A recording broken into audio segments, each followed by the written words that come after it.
So this is what we currently have in our checkout template.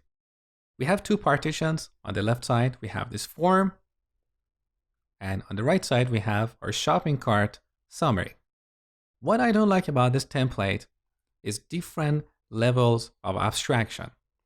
So in the left partition, we have this form, which has a fairly complex markup. And on the right side, we have our shopping cart summary.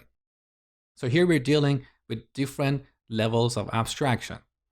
I would rather to extract all the markup for this form and put it in a separate component like shipping form. This way, when we look at the template for the checkout component, we can easily see what this component is all about. So let's generate a new component and call that shipping-form. Beautiful. Now let's go to shipping form.ts. First, I'm going to remove the prefix here.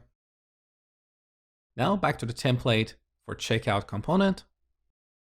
I'm going to move all the markup for our form into our new component. So cut. Let's go to shipping.html. So we paste the markup here. Now we can go back to our checkout template. And in the left partition, simply render shipping form. This is much cleaner.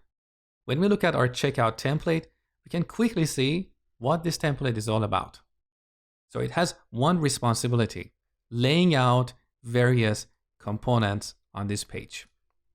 Now we need to move some code inside our checkout component into the new component. So let's go to checkout.ts.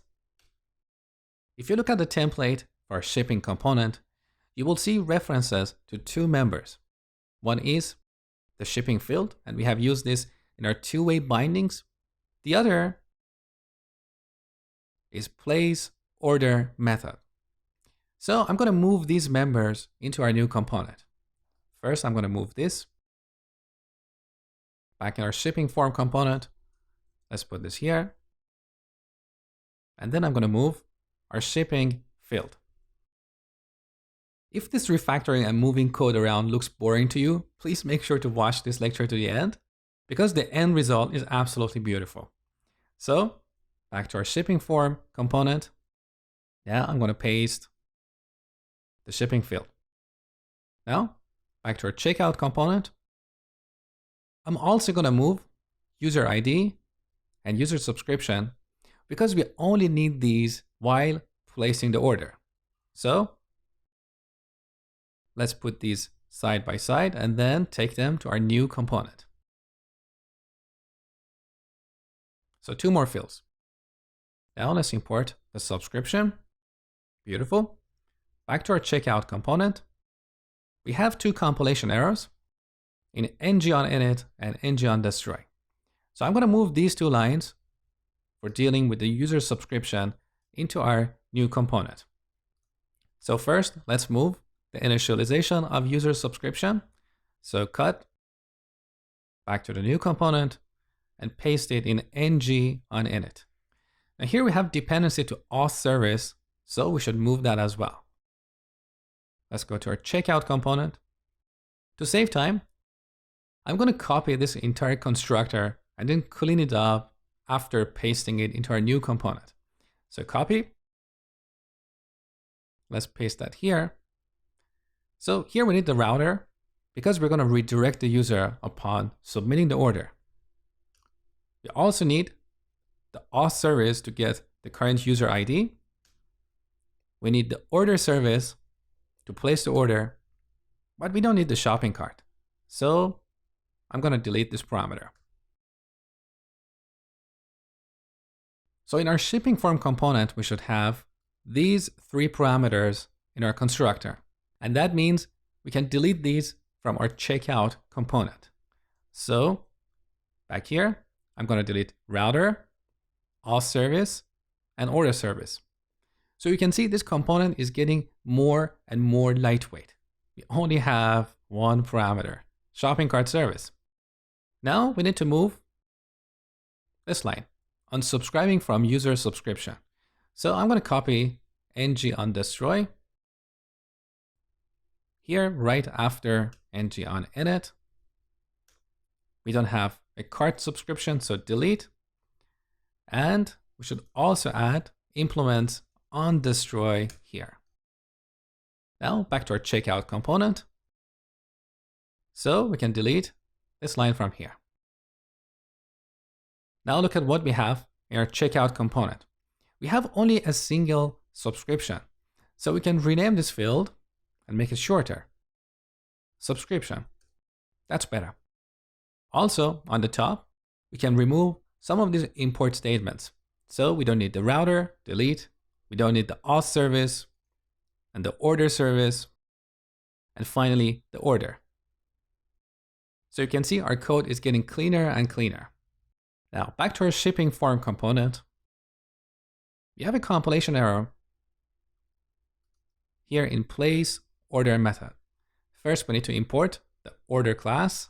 So import order. But look, we have a dependency to this shopping cart. Now here we have two options. We can inject the shopping cart service and read it here. But again, this is inefficient because our checkout component already has the shopping cart. So we can pass that as an input property to this shipping form component, exactly like how we passed this shopping cart to our shopping cart summary component.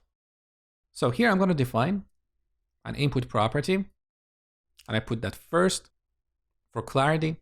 So input cart of type shopping cart. Let's import this input. Beautiful. Now let's go to the template for our checkout component. So checkout.html. Here's our shipping form component. We simply pass cart as an input property, like this. And one final step. Let's go to our checkout component. With this new implementation, we no longer need to keep this subscription here and unsubscribe in ng on destroy. We can simply pass our shopping cart observable to our template, unwrap it here once, and then pass that actual shopping cart object to our child components. So I'm going to delete the subscription here and rename the cart field to cart $. Now this is going to be an observable of shopping cart. Let's import the observable type. Beautiful. In ng on init, we don't need to keep the subscription. Delete. And here we set this cart observable. And finally, we don't need ng on destroy anymore. So we can also delete on destroy here. See how much code we removed? And finally on the top, let's delete subscription as well as on destroy. Now finally, let's go to our template and unwrap this observable. So checkout.html. On this row, I'm going to apply ngIf get the cart observable, unwrap it, and store it in cart. I absolutely love this refactoring. Now, before we finish this lecture, let's make sure that our application works after this refactoring. So back in the browser, you can see our form is rendered properly. I'm going to quickly fill this out and place the order. We are redirected here. This is the ID of our new order. Beautiful.